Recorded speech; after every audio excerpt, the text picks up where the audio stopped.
آواز آتی ہے کون؟ عمر فاروق کا قاصد نے کہا کہ میں عمر فاروق کا قاصد بول رہا ہوں۔ اتنا سننا تھا، وہ بوڑھی ڈر جاتی ہے، دروازہ کھول دیا جاتا ہے، قاصد اندر آتا ہے۔ اندر آنے کے بعد اس بوڑھی ماں سے کہتا ہے کہ میں قاصد عمر فاروق کا، عمر فاروق نے مجھے آپ کے احوال جاننے کے لیے بھیجا ہے۔ اے بوڑھی ماں، اگر کسی چیز کی حاجت ہے تو بول، میں عمر فاروق سے کہہ کر ہر چیز مہیا کروا دوں گا۔ عمر فاروق نے مجھے بھیجا ہے، اس بوڑھی ماں سے جا کے دریافت کر، اگر دولت چاہیے تو دولت دیا جائے گا، اگر تجھے چاول چاہیے یا کوئی حاجت کی سامان چاہیے تو کہا، میں عمر فاروق کا قاصد ہوں، تمہارے لیے ہر چیز مہیا کروا دوں گا۔ بوڑھی نے کہا کہ اے قاصد سن،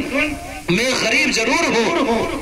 میں غریب ضرور ہوں، اللہ کا دیا ہوا اتنا تو ہے کہ رزق 3 ٹائم کے کھانا میں کھا لیتی ہوں، لہٰذا زیادہ پیسے کی مجھے حاجت نہیں، لہٰذا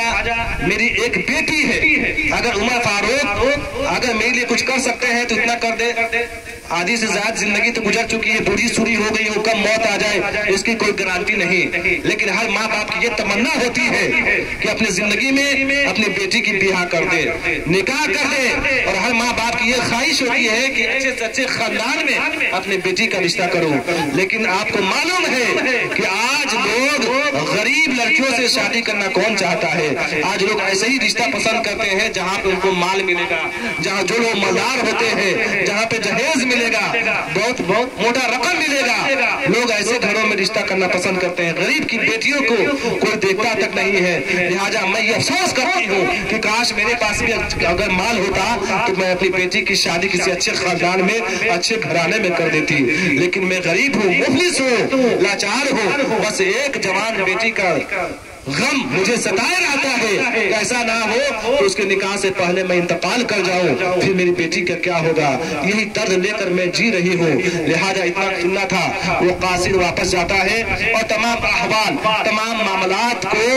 عمر فاروق کی بارگاہ میں رکھتا ہے۔ اتنا سننا تھا، اتہاس گواہ ہے، مورخ تاریخ لکھنے والے نے لکھا ہے، عمر فاروق نے اپنے بیٹوں کو اپنے قریب بلایا، قریب بلانے کے بعد ان سے عرض کیا کہ اے میرے بیٹو، میں نے تم لوگوں کے لیے ایک لڑکی دیکھی ہے جو دیندار ہے، پاکیزہ ہے، جس کے دل میں اللہ کا خوف، رسول کی محبت ہے، خدا سے ڈرنے والی ہے، نبی سے محبت کرنے والی ہے، نمازی ہے، صالح خاتون ہے، میں چاہتا ہوں کہ تم میں سے کسی کے ساتھ میں نکاح کر دوں، وہ لڑکی مجھے بہت پسند آ گئی ہے۔ لہٰذا اتنا سننا تھا، ان کے لڑکوں نے جواب دیا، ابا جان آپ جس کے طرف اشارہ کر دیجئے گا وہ شادی کے لیے تیار ہو جائے گا۔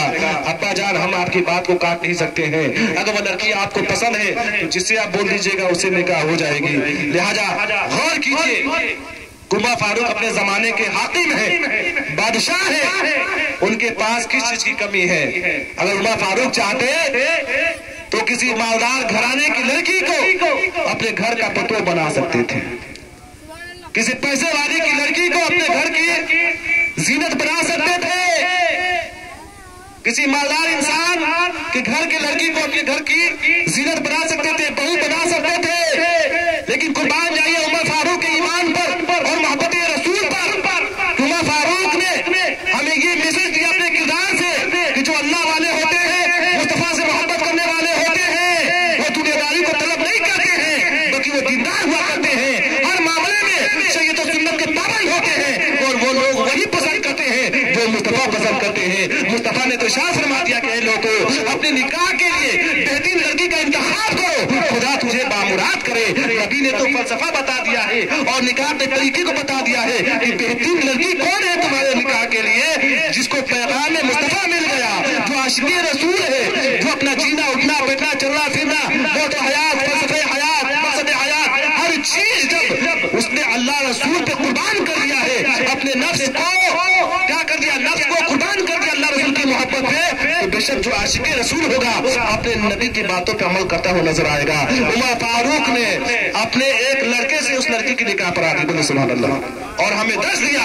کہ اللہ والے جو ہوتے ہیں، نبی والے جو ہوتے ہیں، مصطفیٰ سے محبت کرنے والے ہوتے ہیں، وہ دنیا کو طلب نہیں کرتے ہیں بلکہ خدا کو طلب کرتے ہیں۔ وہ دنیا راضی ہو یا نہ ہو، بس ان کی یہی خواہش ہوتی ہے کہ دنیا راضی ہو یا نہ ہو، بس اللہ راضی ہو جائے، اللہ کے مصطفیٰ راضی ہو جائے، تاکہ ہم دنیا میں بھی کامیاب ہو جائے اور آخرت میں بھی کامیاب ہو جائے۔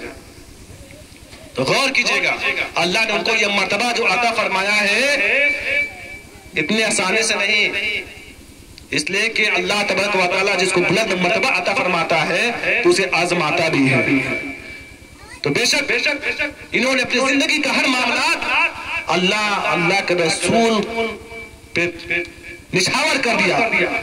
اور زندگی کا انہوں نے مقصد بنایا کہ مرنا جینا زندگی کا جو بھی معاملات ہو